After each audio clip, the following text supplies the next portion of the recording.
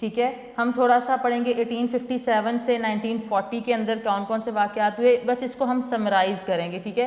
We are not going in to detail of the period 1857 to 1940. Then we will discuss the era of 1940 to 1947.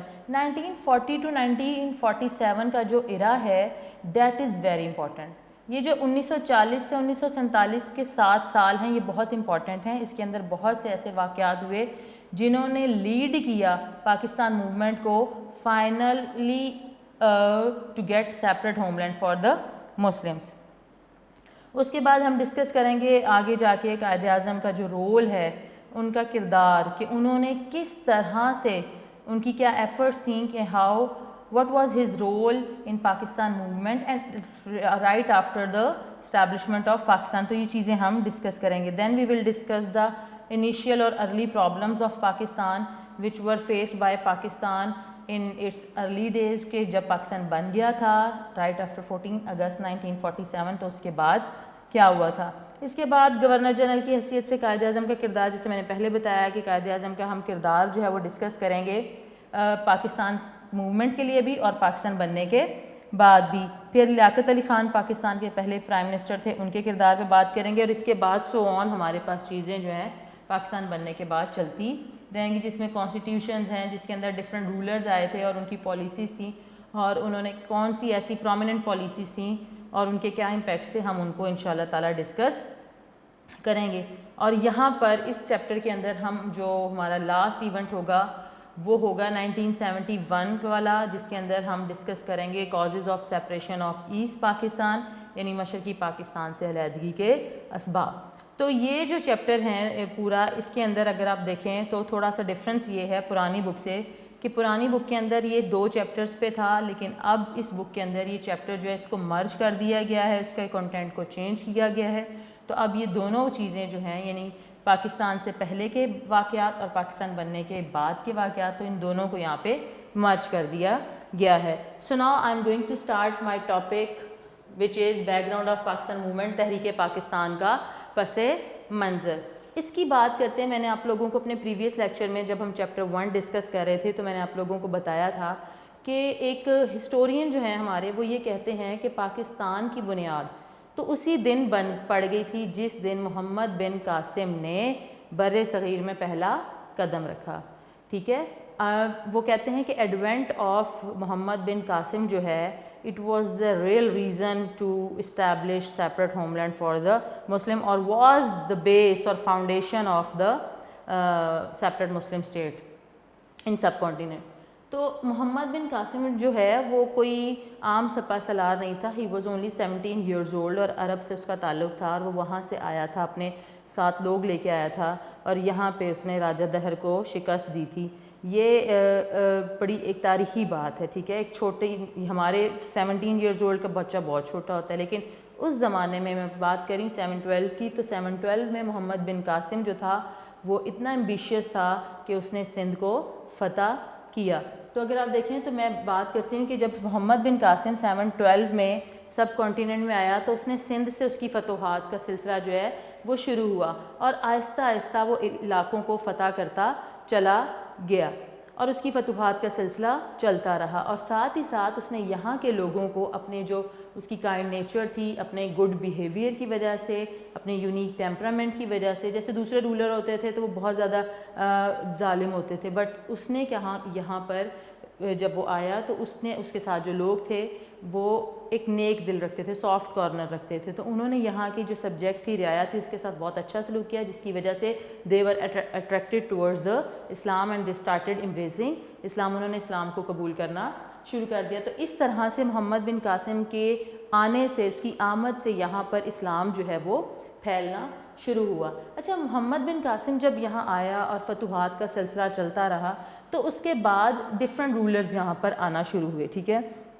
اور جیسے کہ ہم نے chapter 1 میں بھی ڈسکس کیا تھا کہ یہ جو سارا ٹائم پیریڈ ہے, کیونکہ مسلمانوں نے کافی سال یہاں پہ حکومت کی ہے, تو یہ ٹائم پیریڈ کو ہم نے ڈفرینٹ لوگوں کے اندر اس کو ڈیوائڈ کیا تھا, کیٹیگریز بنائی تھی. میں نے تغلق کا بتایا تھا, سادات بتایا تھا, لودھی ڈینیسٹی بتائی تھی آپ لوگوں کو. تو مغل بادشاہ جو تھے, مغل امپائر جو لاسٹ پہ ہمارا ٹائم پیریڈ آتا ہے وہ مغل امپائر کا آتا ہے. تو 712 سے چلتے چلتے ہم بات کرتے ہیں death of Mughal king Aurangzeb. تو مغل بادشاہ جو اورنگزیب ہے بہت عظیم بادشاہ گزرا, اس نے بہت ہی اچھی اور انوویٹیو جو پالیسی سے وہ انٹروڈیوس کرائی تھی جو کہ بہت ہی زیادہ امپیکٹفل تھی. تو اس کی وفات ہوئی اور اس وفات کے بعد 1707 کے اندر 1707 کے اندر اس کی ڈیتھ کے بعد یہاں پر مسلمانوں کا جو رول تھا, مسلم رول کا ڈکلائن شروع ہو گیا, زوال شروع ہو گیا. تو میں یہاں پہ بات کروں کہ 712 میں محمد بن قاسم آتا ہے, فتوحات کا سلسلہ چلتا ہے, اور اس کے بعد ڈفرینٹ رولرز آتے ہیں اور وہ رول کرتے ہیں, اور آہستہ آہستہ یہ بات پہنچتی ہے 1707 میں, اور جب لاسٹ پہ مغل امپائر لاسٹ ہے پارٹ سب کانٹیننٹ پہ مسلم رول کا, ٹھیک ہے. تو اس میں مغل کنگ اورنگزیب تھے, ان کی ہو جاتی ہے وفات, اور جب ان کی وفات ہوتی ہے تو یہ وہ ٹرننگ پوائنٹ تھا مغل امپائر کا جہاں سے Mughal empire started its journey towards its decline. یہاں سے وہ اپنے زوال کی طرف چلنا شروع ہو گئی تھی, اور یہ زوال جو تھا یہ فائنلی 1857 میں اینڈ ہوا ان اے سینس کہ بہادر شاہ ظفر جو لاسٹ مغل کنگ تھا, he was arrested by British government اور he was sentenced to the jail, اور اس کو قید میں رکھ دیا گیا تھا اور وہ وہیں پہ مر گیا تھا, اور اس کے بعد برٹش رول جو ہے وہ سب کانٹیننٹ میں سٹارٹ ہوا تھا. اچھا, اب جب یہ مسلمانوں کا زوال شروع ہوا تو ڈیفینیٹ بات ہے ایسا نہیں تھا کہ سب اس زوال کو دیکھ رہے تھے. دیر ور گریٹ اسکالرز, بہت سارے گریٹ اسکالرز تھے جنہوں نے یہاں پر آ کے اپنا کام کیا, انہوں نے مسلمانوں کے اندر اسپرٹ کو دوبارہ سے جگایا کہ اپنے زوال کو بھولیں نہیں, بلکہ اپنی جو ان کی ایک ہسٹری ہے گریٹ اور ان کی ایک گریٹ سویلائزیشن ہے اس کو یاد کریں, اس کو ریئلائز کریں اور اس کے اکارڈنگ یہ سمجھنا شروع کریں. شاہ ولی اللہ جو تھے وہ ایک گریٹ مسلم ریفارمر تھے, ٹھیک ہے, اور یہ آئے تھے 18th سینچری کے اندر ان انڈیا میں, ٹھیک ہے, اور he was a brilliant thinker and scholar with the critical insight. ان کے اندر ایک ایسا جذبہ تھا کہ وہ ہر چیزوں کو کرٹیکلی ایویلویٹ کرتے تھے, ان کا معائنہ کرتے تھے, آبزرویشن تھی, ان کا مشاہدہ کرتے تھے اور پھر وہ بات کرتے تھے. اور وہ بات کس چیز کی کرتے تھے؟ وہ اس وقت کے پولیٹیکل سینیریو کی بات کرتے تھے. اس وقت جو سیاست کے اندر اتار چڑھاؤ آ رہا تھا, مسلم رول کے اندر جو اتار چڑھاؤ آ رہا تھا اس کی وہ بات کرتے تھے, ٹھیک ہے. اور انہوں نے کام کیا تھا for the betterment of Muslims and true education of Muslims on the right Islamic norms, کہ جو اسلام نے مسلمانوں کو تعلیمات دی ہیں انہوں نے انہی تعلیمات کی پروموشن کے لیے, اسی کی فروغ کے لیے کام کیا تھا. اب اس وقت کیا تھا کہ جو مسلم رول تھے جنہوں نے میگنیفیشنٹلی رول کیا تھا سب کانٹیننٹ پہ اوور دا ایئرس, تو ان کا جو وہ رول تھا it was going to lose, ٹھیک ہے. So the decline of Muslim rule in India had already begun and the Muslims were being exploited at every facet of life, کہ زندگی کے ہر معاملے میں یا ہر جگہ پہ, ہر اسٹیج پہ, ہر میدان میں ایون ان کو لو اسٹیٹس دیا جا رہا تھا, ان کو کمزور کیا جا رہا تھا, ان کے ساتھ زیادتیاں کی جا رہی تھیں. تو یہ ساری چیزیں جو تھیں شاہ ولی اللہ نے دیکھ رہے تھے, اور اسی لیے انہوں نے مسلمانوں کے لیے ٹرو ایجوکیشن کے لیے کام کیا, ایفرٹس کیا, اور ان کی جو ایفرٹس ہیں وہ ان کی مثال نہیں ملتی, ٹھیک ہے, اور وہ اتنی زیادہ ہیں کہ انہوں نے ہی مسلمانوں کے اندر ایک اسپرٹ جو تھا وہ جگائے رکھا تھا, اور مسلم جو تھے وہ ایک پلیٹ فارم پہ چلنے کے قابل ہوئے, ٹھیک ہے. اور پھر یہاں پر بات آتی ہے جو کہ ہم نے پہلے اپنے چیپٹر میں ڈسکس کی تھی, وہ تھی کہ 1857 کے اندر ہمارے پاس جو ایک یہ وہ ٹائم پیریڈ تھا جب برٹش رول یہاں پر اسٹیبلش ہوا, یہ after the war of independence 1857. اور اس رول جب یہ ختم ہوا, ایسٹ انڈیا کمپنی نے, ہم نے بات کی تھی کہ ایسٹ انڈیا کمپنی جو تھی وہ ایک ٹریڈ کے نام پہ قائم کی گئی تھی. یہ جو ایسٹ انڈیا کمپنی ٹریڈ کے نام پہ قائم کی گئی تھی, اس کا پرپز یہاں کے ریسورسز سے فائدہ اٹھانا تھا, اور وہ ریسورسز سے فائدہ صرف کس نے اٹھایا تھا؟ برٹش نے اٹھایا تھا. اب ایسٹ انڈیا کمپنی بن گئی تھی اور یہ تقریباً 1600 جو سینچری تھی اس کے اندر یہ بننا شروع ہو گئی تھی. مینس جو انگریز تھے وہ یہاں آنا شروع ہو گئے تھے, انہوں نے دے فورٹیفائڈ دیم سیلز, انہوں نے اپنے قدم جمانا شروع کر دیے تھے یہاں پہ.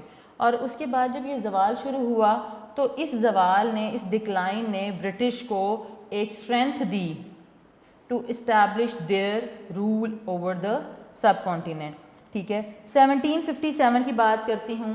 یہاں پر یہ 1757 میں جنگ پلاسی، وار آف پلاسی بڑی امپورٹنٹ ہے. اس وقت جب وار ہوئی تو وہاں ڈفرینٹ جو علاقے تھے یا اسٹیٹس تھیں ان کے رولرز کے ساتھ برٹش کی لڑائیاں ہوتی تھیں، وارز ہوتی تھیں، بیٹلز ہوتی تھیں. ٹھیک ہے. تو بنگال کے نواب تھے سراج الدولہ، انہوں نے برٹش کا راستہ روکنا چاہا. وہ برٹش کے جو انویژن تھا، آمد تھی، ان کی پیش قدمی تھی، اس کو روکنا چاہ رہے تھے. لیکن انفارچونیٹلی ٹریٹرز بھی یہیں پہ موجود ہوتے ہیں، غدار بھی آپ کے ارد گرد ہی موجود ہوتے ہیں. ان غداروں نے، ان اپنوں نے انگریزوں کا ساتھ دیا. کانسپرائسز جو تھیں وہ اگینسٹ ہو گئیں نواب سراج الدولہ کے، اور وہ اس جنگ پلاسی میں شہید ہو گئے. پھر ان کے بعد 1799 کی بات کرتے ہیں تو آئے ہمارے پاس ٹیپو سلطان. ٹھیک ہے. 1799 کے اندر ہمارے پاس ٹیپو سلطان آئے، اور ٹیپو سلطان جو تھے وہ بہت ہی بریو ایک سولجر تھے، رولر تھے. انہیں بھی یہی ہوا تھا کہ میر جعفر اور میر صادق جیسے غداروں کا سامنا کرنا پڑا، جس کی وجہ سے وہ بھی شہید ہو گئے. اور وہ کہا کرتے تھے کہ شیر کی ایک دن کی زندگی گیدڑ کی 100 سالہ زندگی سے بہتر ہے. مینس کہ اگر جینا ہے تو شیر کی طرح جیو، بہادری کے ساتھ جیو. کمزور بن کے ڈر کے اگر آپ جی لیتے ہو، کئی سال جی لیتے ہو، تو اس ایسے جینے کو وہ جینا نہیں کہتے تھے. پھر اگر ہم دیکھیں تو یہ وہ لوگ تھے، جیسے میں نے بات کی نواب سراج الدولہ اور یہ ٹیپو سلطان اور یہ میسور کے کنگ تھے. تو ان لوگوں نے کیا کیا تھا، انہوں نے لڑائیاں لڑی تھیں برٹش کو روکنے کے لیے. ٹھیک ہے. برٹش جو قبضہ کرنا چاہتے تھے ان کے علاقوں پہ، ان کو روکنے کے لیے. اب برٹش نے یہاں پہ پیسے کا بھی استعمال کیا تھا اور طاقت کا بھی استعمال کیا تھا. ٹھیک ہے. تو لیکن یہ شہید ہو گئے تھے. اب یہ تو تھا ایک کہہ لیں کہ انہوں نے ڈیفینس کیا تھا. ٹھیک ہے. ڈیفینڈ کرنا تھا اپنے ملک کو یا اپنی ریاست کو. ٹھیک ہے. دوسری طرف جو شاہ ولی اللہ کی میں نے بات کی، شاہ ولی اللہ جو تھے میں نے بتایا کہ وہ ایک اسکالر تھے، گریٹ تھنکر تھے. ٹھیک ہے. اور اس کے بعد ان کے جو آئے، ان کی جو اولاد تھی، ان کے جو بیٹے تھے، انہوں نے کام کیا. پھر ان کی اولاد، یعنی کہ نسل در نسل شاہ ولی اللہ کی جو لوگ تھے، ان کے خاندان کے لوگ تھے یا ان کی جو امیجیٹ فیملی تھی، ان کے بچے پھر ان کے بچے، انہوں نے تحریک پاکستان کے لیے یا مسلمانوں کے لیے، میں تحریک پاکستان نہیں کہوں گی بلکہ مسلمانوں کے لیے بہت زیادہ کام کیا تھا سوسائٹی کے اندر ان کو ریز کرنے کا. How to raise the Muslim in subcontinent, کے سب کانٹیننٹ کے اندر جیسے میں نے بتایا کہ مسلمس کو ہر پلیٹ فارم پہ ایکسپلائٹ کیا جا رہا تھا. تو شاہ ولی اللہ اور اس کے بعد ان کی اولاد اور ان کی اولاد اور اسی طرح جو ان کی آئندہ آنے والی نسلیں تھیں، وہ کافی ایکٹیو رہے تھے مسلمس کو ان کا سٹیٹس دوبارہ سے دینے کے لیے. اور انہی کے زیر اثر ایک تحریک مجاہدین شروع ہوئی تھی جس کے امیر جو تھے وہ سید احمد شہید بریلوی تھے. ٹھیک ہے. اب انہوں نے یہ کہاں پہ ہے، اب دیکھو یہ 1700 کی بات ہے، ان کے تقریباً 18th سینچری کی بات ہے. اس کے بعد ہم بات کرتے ہیں جیسے اس کے بعد یہ ہوا. پھر یہاں پہ ہمارے پاس جو ٹائم پیریڈ آتا ہے وہ آتا ہے جی 1831. 1831 کے اندر سید احمد شہید، جن کا میں نے ابھی نام لیا تھا، وہ اور ان کے جو دوست تھے سید اسماعیل شہید، بالا کوٹ میں، یہ جو آپ نام سنا ہوگا آپ نے بالا کوٹ میں، یہ سکھوں کا مقابلہ کرتے ہوئے شہید ہو گئے تھے. سکھ جو تھے اس ٹائم پہ انہوں نے ہندوؤں کا ساتھ دیا تھا اور وہ مسلمانوں کے اگینسٹ تھے. تو عسکری سطح کیا مطلب یہ ہوتا ہے کہ ڈیفینس لیول پہ، کہ ہم نے ڈیفینس اپنے ملک، جو عسکری قیادت جیسے آرمی ہوتی ہے، فوج ہوتی ہے. ٹھیک ہے. انہوں نے بھی کوشش کی، ظاہر ہے یہ فوج تھی، انہوں نے بھی کوشش کی کہ ہم کسی طرح جو سکھ ہیں یا یہ سکھ ہیں، یہ جو ایک غلبہ آ رہا ہے، مسلمانوں کا جو زوال شروع ہوا ہے، اس کو کسی طرح سے ہم روک سکیں. بٹ انفارچونیٹلی اس لیے جو ان کی کوشش تھی یہ آخری یہ بھی ناکام ہو گئی.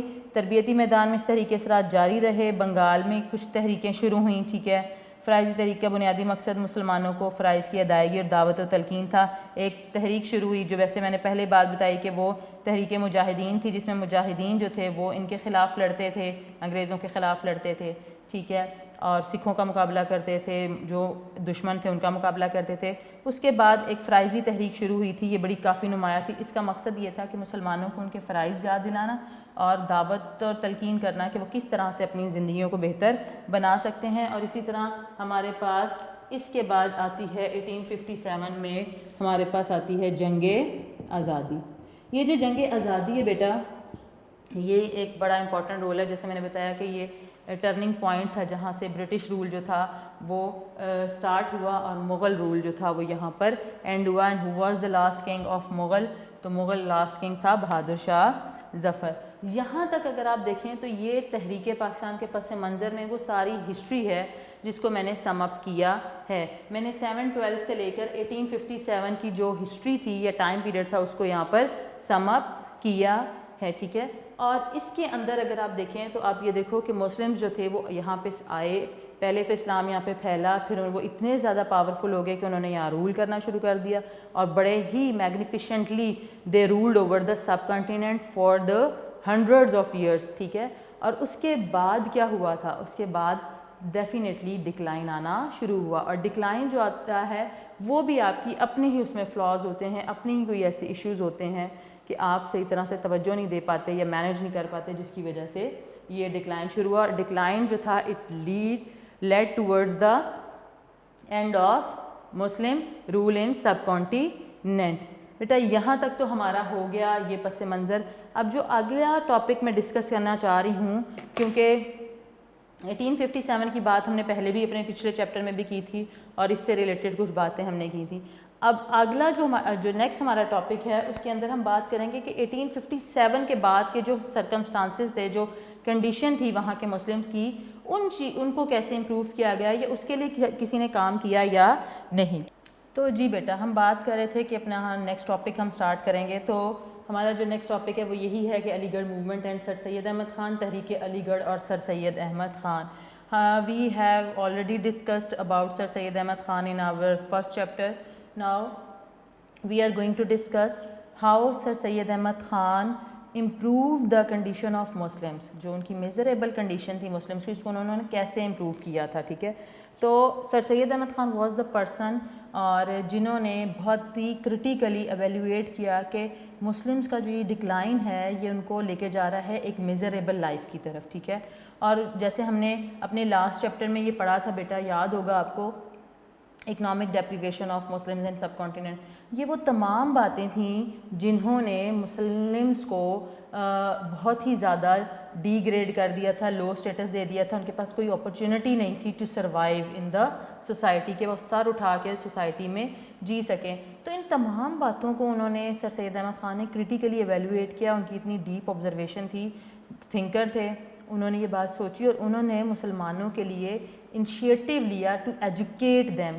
وہ یہ کہتے تھے کہ education is very important tool, بہت ہی امپورٹنٹ ٹول ہے, اور ایجوکیشن کے بغیر آپ جو ہیں وہ مقابلہ نہیں کر سکیں گے انگریزوں کا بھی اور نہ ہی ہندوؤں کا مقابلہ کریں گے. تو right after the war of independence جو مسلمس تھے, the conditions of Muslims of India were very miserable as the British fell more on the Muslims than on Hindus. کہ برٹش جو تھے انہوں نے جو سرد مہری کا رویہ تھا, ریتھ ان کا جو بیہیویئر تھا, it was only for Muslims and they were very happy with the Hindus, اور وہ ہندوز کو کی سپورٹ چاہتے بھی تھے, ٹھیک ہے. So they consider that the Muslim were responsible for all the wrongs and the war held just because of their harsh and rude behaviour. یہ برٹش سوچتے تھے کہ مسلمان جو ہیں وہ ضدی ہیں, مسلمانوں کا یہ نیچر تھی کہ انہوں نے ان کا راستہ روکا اور ان کا ساتھ نہیں دیا, ٹھیک ہے. اور جو مسلمس تھے right after 1857 they were considered, اور the Muslims emerged as a backward nation.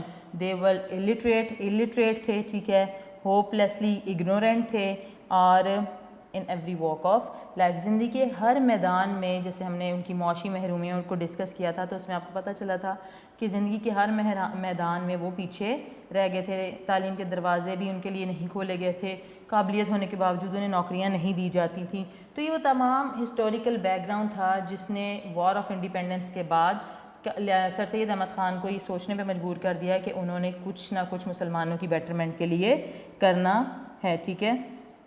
تو سر سید احمد خان نے سٹارٹ کی جی علی گڑھ موومنٹ. علی گڑھ جو ہے وہ انڈیا کے اندر ایک شہر ہے, ٹھیک ہے, اور مسلمان جو تھے وہ انگریزوں کی جو نفرتیں تھیں, ان کے جو سرد مہری کا رویہ تھا, انتقامی کارروائیاں تھیں, اس کا ذریعہ بنے تھے.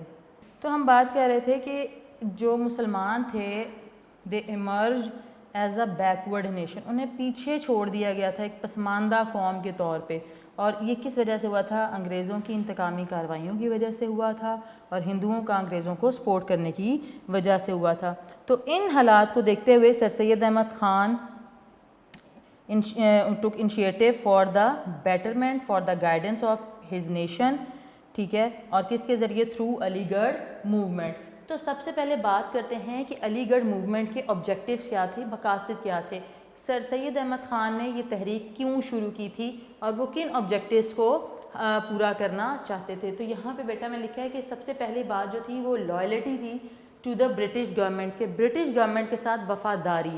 وفاداری کا مطلب یہ تھا کہ اب چونکہ ہمارے حکمران وہ آ گئے تھے تو اگر ہم ان کے اگینسٹ جائیں گے تو یہ ہمارے لیے ہی نقصان دہ ہوگا.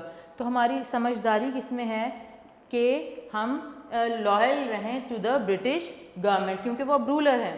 اس کے بعد انہوں نے ایک بات جو ایک اور آبجیکٹیو تھا وہ تھا کہ جی modern western education to in order to compete the Hindus, کہ اگر ود ہندوز اگر آپ کے پاس تعلیم نہیں ہے, جیسے میں نے بتایا نا کہ مسلمان ہر میدان میں پیچھے رہ گئے تھے, تو سب سے امپورٹنٹ بات یہ تھی کہ مسلمانوں کو ایجوکیشن ملتی تاکہ وہ ہندوؤں کا مقابلہ کر سکتے. اس کے بعد جو تیسرا پوائنٹ تھا, جو تیسرا آبجیکٹیو تھا وہ یہ تھا to keep away the Muslims from the politics, کے سیاست سے مسلمانوں کو فی الحال دور رکھنا تاکہ وہ اپنے آپ کو ایجوکیشن لے کر اپنے آپ کو اس قابل بنا سکیں جہاں پر انہیں یہ سمجھ آ جائے کہ what to do in an excellent way, کہ آپ نے ایک اچھے طریقے سے کام کیسے کرنا ہے, اور جو یہ آپ کے اوپر زوال آیا ہوا ہے, یہ جو میزریبل کنڈیشن ہے جس سے آپ گزرے ہیں, اس کو آپ کیسے اوور کم کر سکتے ہیں. اگر میں دیکھوں تو یہاں پہ آپ کی بک کے اندر جو مقاصد لکھے ہوئے ہیں وہ پہلی بات یہ ہے کہ جی حکومت اور مسلمانوں کے درمیان اعتماد بحال کرنا, to restore the trust level, جو ٹرسٹ لیول تھا اس کو ریسٹور کرنا یا اس کو انکریز کرنا between the government and Muslim, ایک برج بنانا تھا جو ڈفرینسز تھے مسلمس کے درمیان اور برٹش گورنمنٹ کے درمیان. اس کے بعد مسلمان جو تھے, جو یہ بات میں نے کی کہ ماڈرن ویسٹرن ایجوکیشن, اس کا مطلب کیا ہے کہ مسلمس کو جو سب کانٹیننٹ کے مسلمس ہیں ان کو ماڈرن ایجوکیشن دینی اور ساتھ ہی ساتھ ان کو اس طرف موٹیویٹ کرنا to get to learn English language, کہ وہ برٹش کی جو زبان ہے اس کو سیکھیں, اس پہ عبور حاصل کریں, ٹھیک ہے. اور جو میں نے تیسری بات وہی لکھی کہ to keep away the Muslims from this politics, تو مسلمانان بر صغیر کو سیاست سے باز رکھنا. اب سر سید احمد خان کب پیدا ہوئے تھے جی؟ 17 اکتوبر 1817 کو دلی میں پیدا ہوئے تھے, اور انہوں نے مسلمانوں کی تعلیمی, سیاسی اور مذہبی ترقی کے لیے پریکٹیکلی کام کیا تھا, ٹھیک ہے.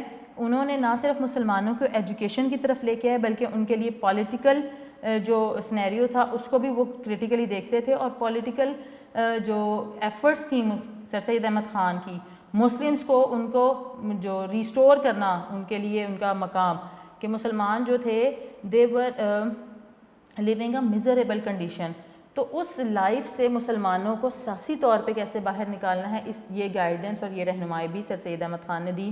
پھر انہوں نے بہت سارے ایسی کتابیں لکھیں, ایسے ایک انگریزوں کو بھی قائل کیا انہوں نے کہ مسلمان جو ہیں وہ آپ کے ساتھ لائل ہیں, اور وہ صرف وار آف انڈیپینڈنس میں صرف وہ ریزن نہیں تھے بلکہ جو 1857 کی جنگ آزادی اس کی بہت ساری اور بھی وجوہات تھیں. کیونکہ سر سید احمد خان جو تھے انہوں نے یہ بات اچھی طرح ریئلائز کر لی تھی کہ without education Muslim could not be able to get high rank اور high level in the society یا ٹو ریز دیم سیلف, کہ اپنے آپ کو وہ اٹھا نہیں سکتے ہیں, سر نہیں اٹھا سکتے وداؤٹ ایجوکیشن. اب اگر بات کریں ہم تو انہوں نے کیا کیا کام کیے تھے. اگر ہم ایجوکیشن لیول پہ دیکھیں تو سر سید احمد خان کی خدمات کو, سروسز کو بہت کم الفاظ میں بیان نہیں کر سکتے کیونکہ یہ ایفرٹس اتنی زیادہ ہیں کہ اگر ان پہ بات کرنے چلیں تو شاید میرے 2 3 4 لیکچر جو ہیں وہ بھی کم پڑ جائیں, ٹھیک ہے. صرف ایک ہی ان کی, اگر میں صرف ایک ہی کوئی موومنٹ اٹھا لوں, علی گڑھ موومنٹ کے اندر بھی بہت سارے چھوٹی چھوٹی چیزیں تھیں جو جس کے لیے وہ کام کرتے, اگر میں اس کو ہی ڈسکس کرنا شروع کروں تو it will take a long time. 1859 میں اب ہم تھوڑی سی بات کرتے ہیں کہ انہوں نے کیا کیا کیا تھا, ٹھیک ہے. تو اگر میں بات کروں تو سب سے پہلے انہوں نے کیا تھا کہ جی 1859 میں آپ نے مراد آباد میں ایک سکول قائم کیا تھا, ٹھیک ہے. 1859 میں مراد آباد میں ایک سکول قائم کیا. سکول کیوں کیا تھا؟ ایجوکیشن کے لیے. پھر اس کے بعد 1863 کے اندر انہوں نے غازی پور میں سائنٹیفک سوسائٹی کی بنیاد رکھی. اب 1863 میں یہ جو سائنٹیفک سوسائٹی ہے، میں یہاں پہ بات کرتی ہوں 1863، اور یہ جی تھی سائنٹیفک سوسائٹی. اب یہ جو سائنٹیفک سوسائٹی تھی یہ بنائی گئی تھی جی غازی پور میں. غازی پور بھی جگہ کا نام ہے. یہ سوسائٹی کیا کرتی تھی؟ بنیادی طور پہ یہ سوسائٹی جو تھی یہ جتنے بھی ویسٹرن جو تعلیمات تھیں، سائنس ایجوکیشن تھی یا اس وقت کی جو ٹیکنالوجی تھی یا سائنس کے کانسیپٹس تھے، ان کو یہ مقامی زبان میں ٹرانسلیٹ کرتی تھی. ٹھیک ہے، اس کا مقصد یہ تھا کہ ہم جو علوم ہے، جو باہر کا جو ویسٹرن ایجوکیشن ہے، اس کو یہاں پر پروموٹ کر سکیں. کس طرح سے پروموٹ کر سکیں؟ With help of local language. کیونکہ ابھی تو ہم انگلش یا ماڈرن ایجوکیشن مسلمس کو سکھانی تھی، تو اس کے لیے ہمیں مقامی جو زبان تھی اس کی مدد لینی تھی. ٹھیک ہے، یہ بنائی گئی تھی جی 1863 کے اندر. اور اس کا مقصد کیا تھا؟ یہ ایک ٹرانسلیشن سوسائٹی تھی. ٹھیک ہے، ٹرانسلیشن سوسائٹی تھی which use to translate the scientific books of English and other European languages into Urdu and Hindi. ٹھیک ہے، دو زبانوں میں ان کی ٹرانسلیشن کرتے تھے. اور بعد میں یہ جو سوسائٹی تھی it evolve into the scientific society of Aligarh. یہ اس ایجوکیشن کو جو باہر کی کتابیں تھیں وہ یہاں پہ آتی تھیں، ان کو ٹرانسلیشن کی جاتی تھی تاکہ مسلمان جو ہیں وہ اپنی مقامی زبان میں یہ جو باہر کا علم ہے یا جدید علوم ہے ان سے استفادہ کر سکیں. اس کے بعد جی ہمارے پاس یہ دیکھیں 1875 کی بات آ جاتی ہے. انہوں سے یہاں پر بنایا گیا تھا 1875 کے اندر بنا علی گڑھ اسکول. اب یہ جو علی گڑھ اسکول ہے یہ سائنٹیفک سوسائٹی پہلے بنا دی گئی تھی، اور اسی سائنٹیفک سوسائٹی جو تھی یہ بعد میں علی گڑھ موومنٹ کا حصہ بنی. علی گڑھ موومنٹ کے اندر اس نے بڑا رول پلے کیا. اسے اردو سائنٹیفک سوسائٹی بھی کہا گیا. ٹھیک ہے، تو یہ جو علی گڑھ اسکول ہے یہ سب سے پہلے پرائمری اسکول تھا، اور ایم اس کا یہی تھا کہ اس کو ہم کالج لیول تک لے کے جائیں گے. اس کے بعد 1877 میں اس کو اپ گریڈ کر دیا گیا علی گڑھ کالج کے نام پہ. ٹھیک ہے، اس کے بعد یہ بنی یونیورسٹی، اور یہ بنی تھی یونیورسٹی 1920 کے اندر اس کو یونیورسٹی کا درجہ جو ہے وہ مل گیا تھا. ٹھیک ہے، تو دیکھو کہ ایک اسکول بنا پرائمری، اس کے بعد 2 سالوں بعد اس کو کالج بنا دیا گیا، اور اس کے کافی ٹائم بعد یہ کالج جو رہا، اور اس سے بہت سارے لوگوں نے استفادہ کیا تھا، اور بہت سارے گریٹ لیڈر جو تھے دے ور the products of Aligarh movement اور علی گڑھ انسٹیٹیوٹ. ٹھیک ہے، یہ مسلمانوں کا جو پڑھا لکھا طبقہ جو آیا، جس نے بعد میں پاکستان موومنٹ کے لیے اپنا بہت ہی سگنیفیکنٹ رول پلے کیا تھا، وہ طبقہ جو تھا وہ سب علی گڑھ موومنٹ، علی گڑھ جو اسکول تھا یا ایجوکیشن انسٹیٹیوٹ تھا اس سے وہ فارغ التحصیل تھے، یعنی پڑھ کے وہاں سے گریجویٹ وہاں سے ہوئے تھے. ٹھیک ہے، اس کے بعد اب میں پولیٹیکل لیول پہ بات کرتی ہوں. یہ تو تھوڑی سی ہو گئی ایجوکیشن کی بات کہ یہ ایجوکیشن کے لیے جو سر سید احمد خان تھے انہوں نے کیا کیا تھا. تو اب ہم دیکھتے ہیں کہ پولیٹیکل لیول پہ سر سید احمد خان نے کس طرح سے اپنا رول جو ہے وہ پلے کیا تھا. تو سب سے پہلے ہمارے پاس آتا ہے جی اسباب بغاوت ہند. یہ ایک رسالہ تھا جس کا نام تھا اسباب بغاوت ہند. اس کو ہم causes of revolt in India بھی کہا جاتا ہے انگلش میں. یہ سر سید احمد خان کی وہ پولیٹیکل سروس تھی جس کے اندر انہوں نے جو برٹش تھے ان کو یہ ریلائز کروایا تھا the real causes of revolt in the subcontinent, کے وار آف انڈیپینڈنس کی اصل وجوہات کیا تھیں. ٹھیک ہے، اور جنگ آزادی کے بعد سر سید احمد خان کی حیثیت وہ کہتے ہیں کہ سیاسی مسیحا سے کم نہیں تھی. یعنی کہ اس پلیٹ فارم پہ بھی سر سید احمد خان نے مسلمانوں کو تنہا نہیں چھوڑا تھا. یہ جو ان کا آبجیکٹیو تھا نا کہ لائلٹی ٹو برٹش گورنمنٹ، اس کا مقصد یہ تھا کہ برٹش جو ہیں جو ان کا ریت بیہیویئر ہے اس کو ختم کرنا، اس کو ریموو کرنا، اور مسلمانوں کو برٹش کے دل میں مسلمانوں کے لیے ایک نرم گوشہ یا سافٹ کارنر پیدا کرنا کہ جو مسلمز ہیں وہ صرف وجہ نہیں تھے، ساری responsibility of war of independence کی مسلمز پر نہیں ڈال سکتے تھے. یہ جو the Indian rebellion of 1857 had diverse political and economic military religious and social causes, کہ اس کی سر سید احمد خان نے اس رسالے کے اندر بتایا تھا کہ 1857 کی جو جنگ ہوئی تھی اس کی سیاسی وجوہات بھی تھیں, اس کی معاشی وجوہات بھی تھیں, اس کی دفاعی وجوہات بھی تھیں, اس کی مذہبی وجوہات بھی تھیں, اور ساتھ ہی ساتھ اس کی کچھ سوشل کازز یعنی معاشرتی وجوہات بھی تھیں. اور اس کی وجہ صرف یہی تھی کہ مسلمان جو تھے وہ اس قابل ہو گئے سر سید احمد خان کی انہی کوششوں کی وجہ سے کہ انگریز جو تھے ان کا رویہ جو ہے وہ آہستہ آہستہ بہتر ہونا شروع ہو گیا. یہ وہ ایک امپورٹنٹ ٹرننگ پوائنٹ تھا جس نے, یہ رسالہ تھا جس نے انگریزوں کے بیہیویئر کو چینج کر دیا ٹورڈز دا مسلمس. ٹھیک ہے, اور جو میں نے پہلے بات کی تھی کہ برج ایک بنانا تھا, اس گیپ کو ختم کرنا تھا بٹوین برٹش اینڈ مسلم, وہ جو گیپ تھا اس کو برج اپ کرنے کے لیے اس رسالے نے, اس پولیٹیکل سروس نے بہت ہی امپورٹنٹ سگنیفیکنٹ رول کیا, اور جو انگریزوں کی ایک غلط فہمی تھی وہ کافی حد تک دور ہو گئی تھی. ٹھیک ہے, پھر ایک جب آگے بات کرتے ہیں تو سر سید احمد خان جو تھے وہ یہ سوچتے تھے کہ مسلمز جو ہیں چونکہ ابھی سوسائٹی کے اندر ان کی ایک کنڈیشن جو ہے اتنی اسٹرانگ نہیں ہے, بھی تو انہیں ایجوکیشن دینی ہے, اور ایجوکیشن کے راہ سے یہ ایجوکیشن ایسا فلٹر ہے جس کی وجہ سے وہ ہو کر اسٹرانگ بن سکتے ہیں. ٹھیک ہے, تو انہوں نے کیا کیا تھا کہ 1885 کے اندر, یہاں پر 1885 کے اندر آپ کی بنی تھی جی انڈین نیشنل کانگریس. ٹھیک ہے, انڈین نیشنل کانگریس. یہ پولیٹیکل جماعت تھی, پولیٹیکل پارٹی تھی, سیاسی جماعت تھی. اس وقت بر صغیر کے اندر جتنی بھی نیشنز تھیں وہ سب اس کا حصہ بنے تھے. لیکن جو ہمارا آبجیکٹیو تھا علی گڑھ موومنٹ کا, to keep away the Muslim from politics, کے سیاست سے ابھی جو ہیں سر سید احمد خان مسلمانوں کو دور رکھنا چاہتے تھے, تو سر سید احمد خان نے مسلمانوں کو منع کیا کہ they don't need to be the part of this Indian National Congress, کے انہیں انڈین نیشنل کانگریس کو جوائن کرنے کی ضرورت نہیں ہے. سب سے پہلے what they need to do, they have to focus their education, اور اس کے بعد وہ پولیٹیکل جو کیریئر ہے اپنا یا سیاست جو ہے اس کو جوائن کر سکتے ہیں. سر سید احمد خان کو یہاں پہ میں اپنے لیکچر کو کنکلیوڈ کرتی ہوں کہ سر سید احمد خان کی یہ جو پولیٹیکل ایفرٹ ہے یا ان کی ایجوکیشنل سروسز جو تھیں, انہوں نے مسلمانوں کے لیے یہ جو سروسز تھیں, these services paved the way for the Muslims towards the Pakistan movement. یہ جو موومنٹ تھی Aligarh movement, it strengthened the Muslims, انہوں نے it gave strength to the Muslims of subcontinent to raise themselves with the respectful meaning, کے respectful meaning میں کے ساتھ وہ اپنی زندگی کو جی سکتے ہیں. تو کنکلیوڈ کرتے ہیں جی اپنا لیکچر. تو سر سید احمد خان کے کارنامے جو ہیں they were not limitized in his life, لیکن انہوں نے جو تحریک شروع کی تھی اس کے جو ایفیکٹس تھے وہ ان کی ڈیتھ کے بعد بھی جاری رہے. قومی خدمات کا سلسلہ جاری رکھا گیا.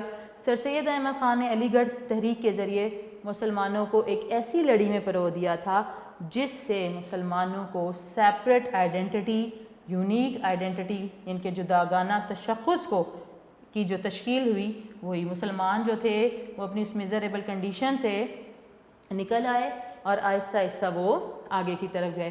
علی گڑھ موومنٹ جو تھی یہ وہ پہلی موومنٹ تھی جو کہ مسلمس کے لیے شروع کی گئی تھی, لیکن اس کے بعد اور بھی بہت سارے اسکالرز اور لیڈرز آئے جنہوں نے ڈفرینٹ موومنٹ شروع کی, ایجوکیشنل انسٹیٹیوشن جو تھے وہ اسٹیبلش کیے, جس کی وجہ سے مسلمان جو تھے وہ ایجوکیشن کی طرف متوجہ ہوئے, ایجوکیشن کو انہوں نے فوکس کیا.